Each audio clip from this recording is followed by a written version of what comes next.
So what we're going to do today here at All Natural Edge Designs, I'm Chainsaw Dave USA. We're going to show you how to make a base for a nice piece of live edge furniture. What we've got here is our pour with our live edge. This is maple with a light blue resin. It's like 2 drops of blue, 1 drop of green, and some mica powder that's blue and white. And I did this in my previous video. Really beautiful piece. What we're gonna do is show you how to make a base for this. What I've done is I've already cut out my pieces and glued them together, but I'm gonna show you how to make a real tight joint. So first step is you want to label everything. So this is side 1, side 2, 3, 4, joint 1, 2, 3, 4.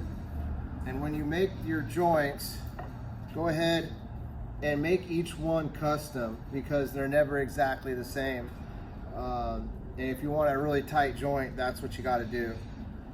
So you're going to mark where the shoulder hits, and the idea is you want to cut off the pencil. So you want to make, when you make each one, hit it and then move it over just a hair to make your next line, or just work to the inside of the pencil. If you want to follow me over here, I'll show you. So you're going to want to clamp your cross member. When you clamp it, you're going to want to use a real sharp chisel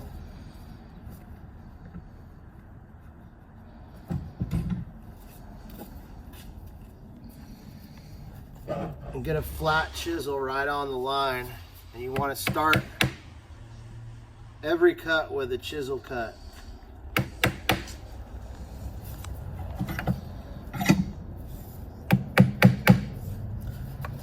After you do that,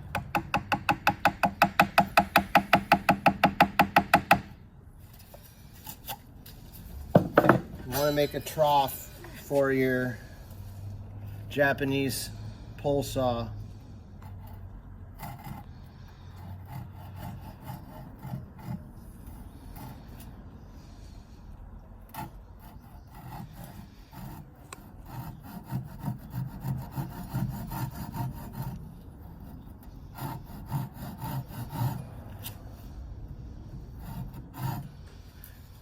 After you get most of it cut down, you want to use your chisel to knock it out.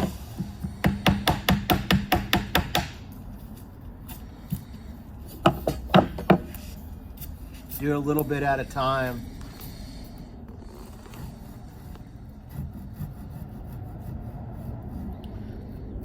I just sight my saw. If you want to get real fancy about it, you can get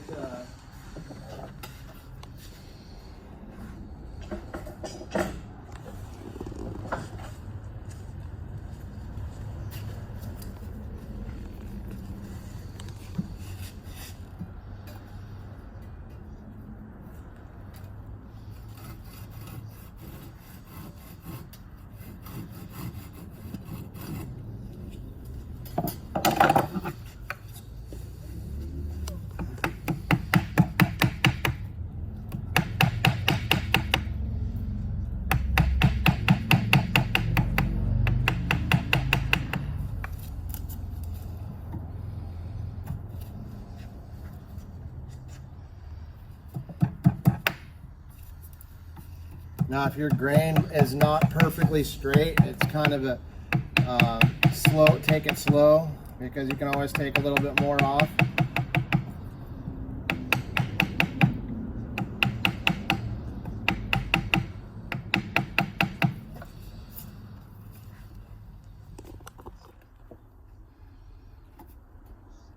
This is called a slicing cut. So what I do from here is I sneak up on through the last few layers. You can go faster up to this point, but at the very end, you want to really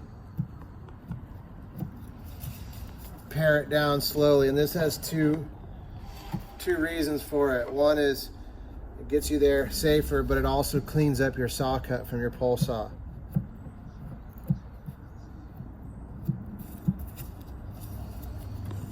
Work into the shoulder first, and then you work out to this line. When you get to the outside corner,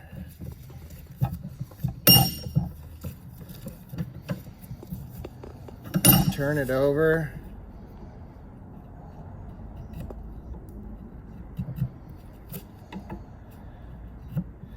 Here's where we clean it up.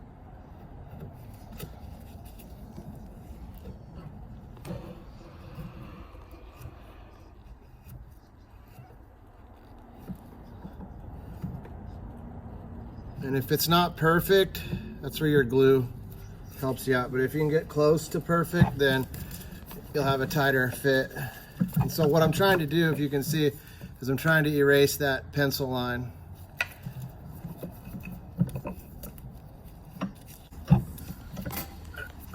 So that's basically what we're looking for. And then we check it against like the backdrop at the end to see, okay, we need to take away a little bit more right there in the center.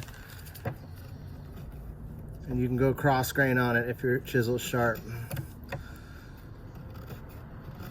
Just clean that up a little bit.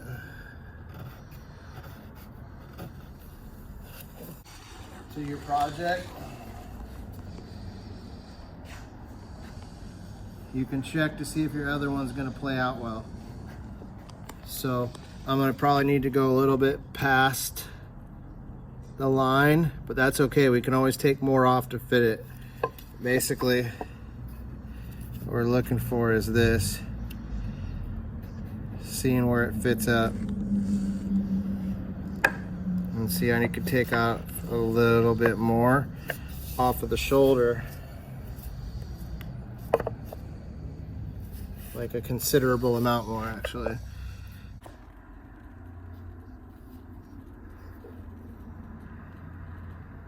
So see, I'm cutting off the line. That's just how I typically work, because I want to cut off to the line.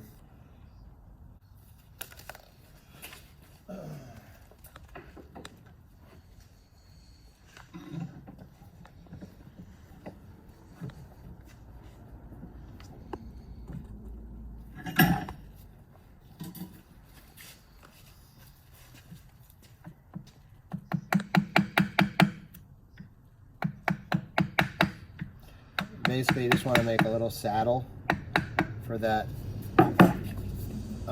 saw to fit into.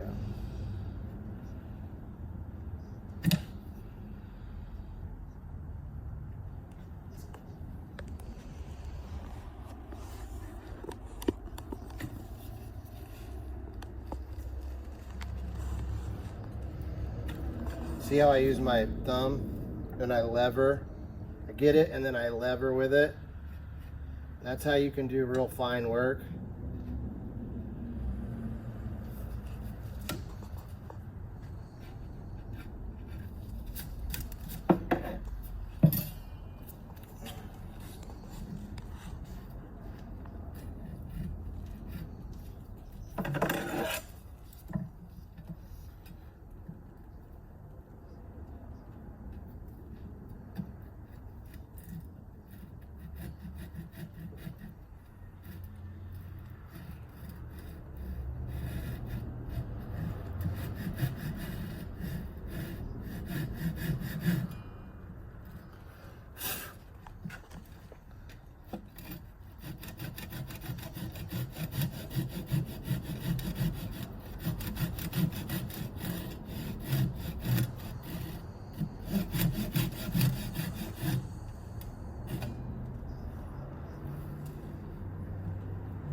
why you don't worry too much if you're left or right is because, you know, each one ends up being custom fit, and once you glue it all together, it kind of comes out in the wash.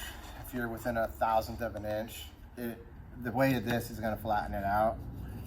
But that's basically what we're shooting for. So people say they want to make handcrafted furniture until they see how long it takes.